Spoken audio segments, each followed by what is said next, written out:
Es un poquito difícil contar la vida de una mujer. Este episodio aborda la violencia contra las mujeres en Guatemala. Lo hace desde el cuidado y la escucha.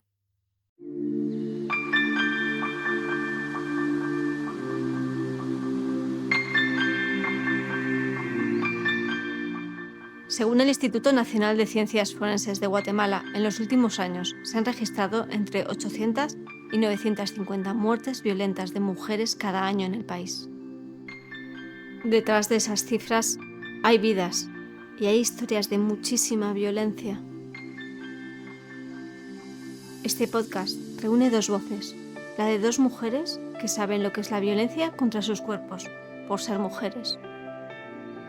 Carla Maricha Requena y Claudia Hernández, cofundadora y directora de la Fundación Sobrevivientes en Defensa de los Derechos Humanos de las Mujeres, Niñas y Adolescentes. Agradecemos mucho su valiente testimonio.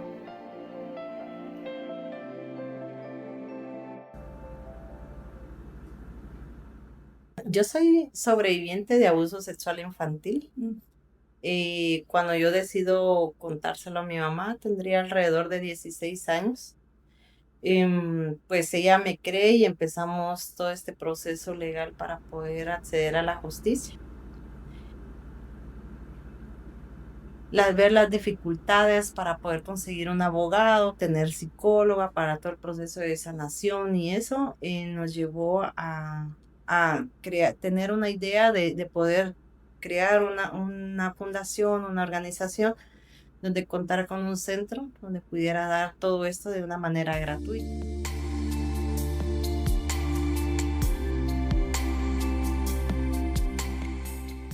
Carla nos abre las puertas de su casa para contarnos su lucha personal por salir adelante. Se carga el celular, ya ¿por qué? Bueno. Gracias a Dios tuve una familia unida, papá, mamá, 10 hermanos menores, los cuales pues logramos sobresalir, a pesar de que mi mamá pues cuenta con una enfermedad difícil desde su juventud hasta el momento. Ya de ahí a los 22 años, ya iba trabajando porque luché por graduarme, por salir adelante, a pesar de todas las dificultades. Me gradué como auxiliar de enfermería, con mucha dificultad, pero lo logré. Mi meta era ser médico. Me salió la beca a Cuba como paramédico. No me dieron permiso. Dijeron de que para qué si yo era mujer. Claudia, en su trabajo, atiende a mujeres que han sufrido violencia física, sexual o psicológica. Sus más de 18 años de experiencia la avalan como una de las voces expertas en el tema en Guatemala.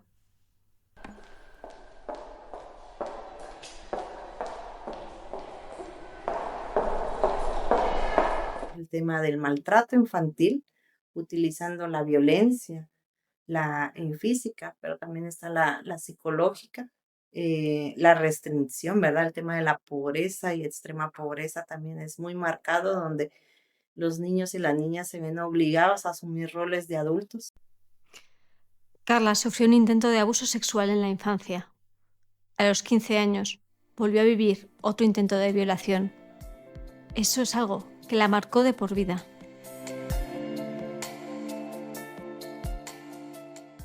Lastimosamente yo a los 10 años yo empecé a menstruar, pero mi mamá no estaba internada en Guatemala.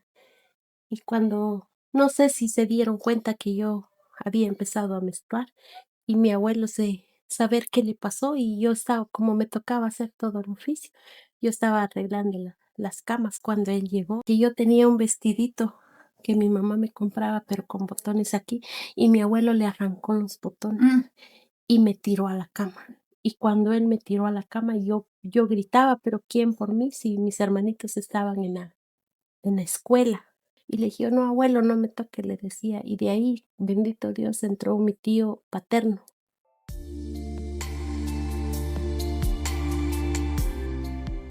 La mayoría viene de sufrir violencia desde la infancia, ¿verdad? Que ha sido muy marcada y que en muchas eso fue la situación que llevó a casarse a temprana edad o a unirse a temprana edad para salir de esa violencia. Y luego empezaron a sufrir violencia aparte de pareja. Entonces, hemos tenido mujeres de 76 años donde nos han contado de que ellas fueron violentadas sexualmente y que la casaron con su agresor porque había quedado embarazada. Entonces, había que ocultar esa deshonra.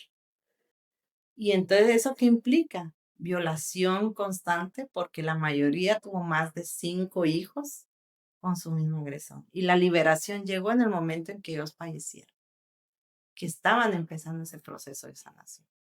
Buscando la ansiada independencia, Carla se casó demasiado joven. Pero la violencia le golpeó nuevamente, esta vez en la pareja. Su herida no conseguía sanar.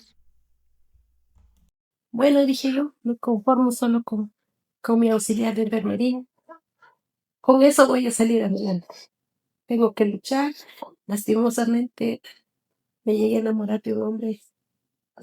Tampoco, tampoco hizo lo mejor en mi vida. Lo único que me dejó fue 2 hijos. Mi varón de 25 años hoy y mi niña de 23 años. Ya no seguí insistiendo porque sí me han salido oportunidades para salir, pero no me habían autorizado. Y el papá de los niños me empezó a maltratar, me empezó a lastimar. Cuando mi niño tenía 2 años, tomé yo la decisión de salirme de mi casa. Dije yo, no, hasta aquí llegó, golpes yo no quiero, porque ya la vida ya me había golpeado, tal vez no con golpes en el cuerpo, pero ya mi corazón estaba golpeado. Entonces yo dije, no más, nadie más me va a lastimar. Y yo me salí de la familia de él. Cuando yo me salí, mi mamá me dijo, fuiste la única que manchaste mi apellido. Y todavía mi mamá me regresó con él, como a los 6 meses de yo haberme salido. Andate, es tu marido, andate, regresamos. Y yo dije, volver otra vez. Y llegó él a recogerme. Y dije, "Oh, me voy a ir".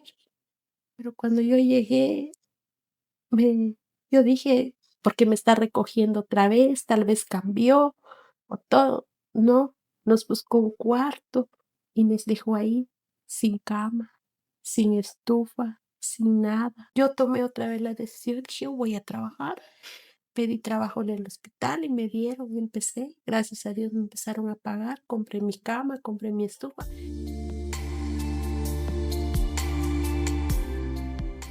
Carla salió de esa casa con mucho trabajo y empeño.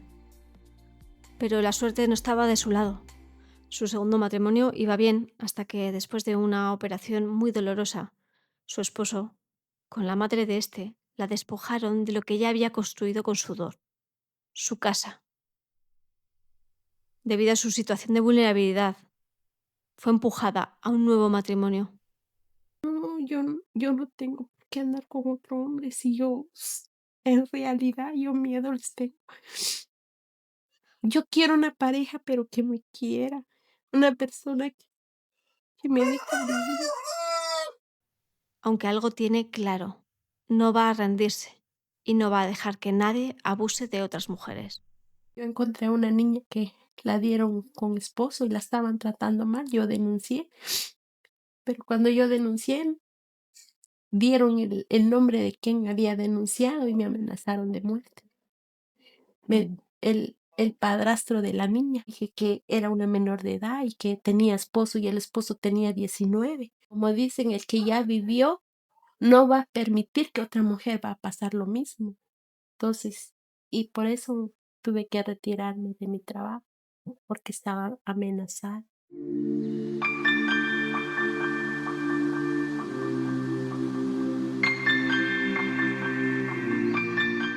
Cada año el Ministerio Público de Guatemala registra decenas de miles de denuncias por violencia contra las mujeres, la mayoría en el ámbito familiar o comunitario. Según datos del propio Ministerio y la ONU, más del 90% de los casos de violencia contra las mujeres quedan en impunidad. Claudia nos explica por qué. Voy a ir a denunciar, mi caso no va a avanzar, me voy a poner en situación de riesgo igual tengo que regresar con mi agresor porque no tengo otra fuente de ingresos. Entonces, esa parte es de las mayores dificultades que se tienen. ¿Y cómo le vas a decir tú a alguien que está siendo víctima de violencia, que no tiene recurso económico, que no cuenta con un apoyo familiar? Tienes que denunciar y seguir un proceso judicial cuando no tienes nada.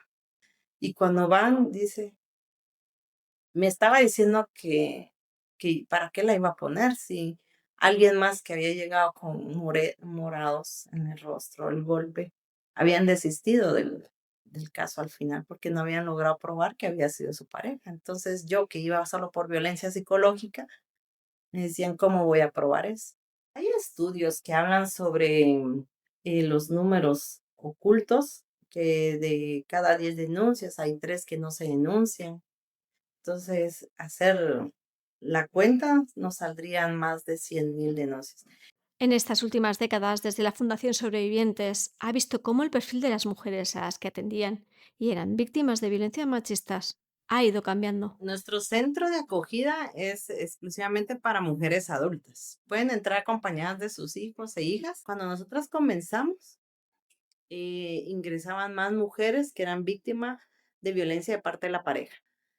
Luego, debido a las dinámicas, empezamos a atender también casos de mujeres, pero que eran víctimas de trata, que ya habían sido secuestradas, que habían tomado fotografías de ellas y pues que habían logrado escapar de alguna estructura de trata.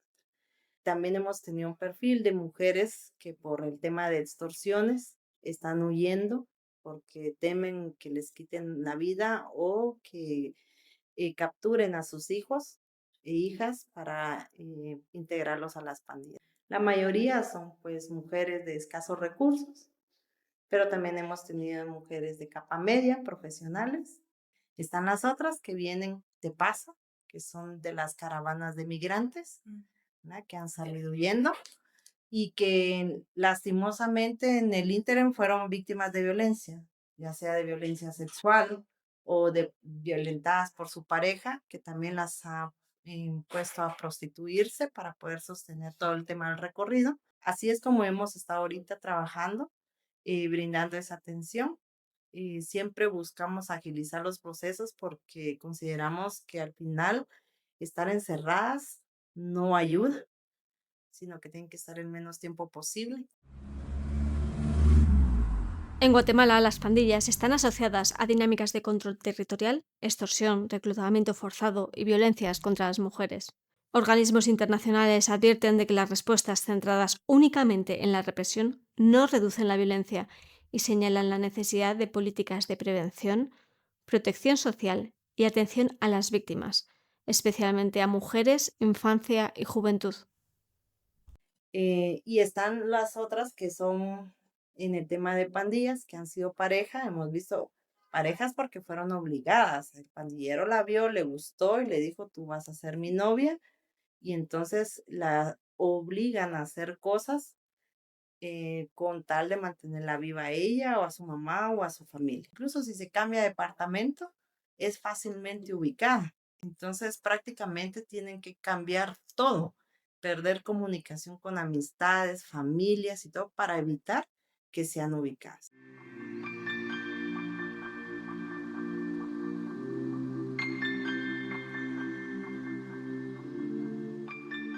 Aquí estoy sobresaliendo, estoy sobreviviendo a todos los golpes de la vida que me han dado, pero hubo un tiempo que decidí quitarme la vida, no voy a decir que no. Dije, "Oh, ya, ya crecieron mis hijos y que se acabe". Pero después yo misma dije, necesito no. Dije, oh no, pero mientras tenga vida, voy a seguir luchando hasta el fin.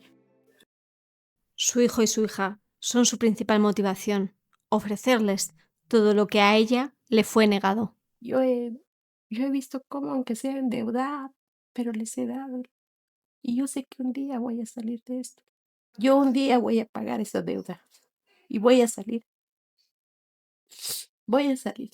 Fueron lo que yo no fui. Yo no voy a cerrarle puertas a nadie.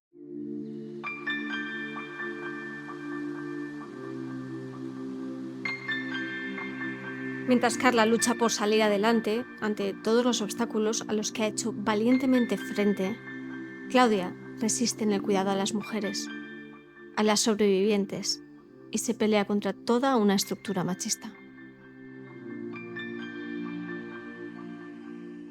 Es difícil, es cansado a veces cuando tú te topas con las autoridades, funcionarios que son bien cerrados o que siguen viendo a las víctimas como un número más e intentas abrir brecha. Pero cada uno de estos casos, cuando tú ves los cambios que ellas tienen, no importa la edad que tengan, los cambios que tienen, es lo que te sigue motivando.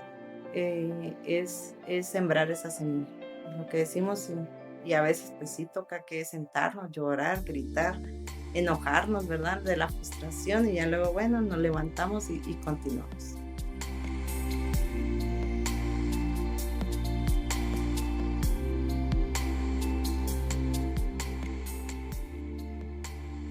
Gracias a Claudia y a Carla por sus testimonios. Voces de Guatemala es un podcast de Médicos del Mundo Navarra. Hemos contado con la colaboración de No Ficción Guatemala y Médicos del Mundo Guatemala. Este podcast ha sido financiado por Gobierno de Navarra.